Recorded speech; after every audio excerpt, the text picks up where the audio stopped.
see, I knew that no matter how furious he became, he could not dismiss me arbitrarily.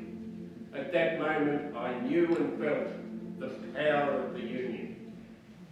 Boy of makers, smiths and cooks, stevedores with cargo hooks, all paid long hours and little thanks.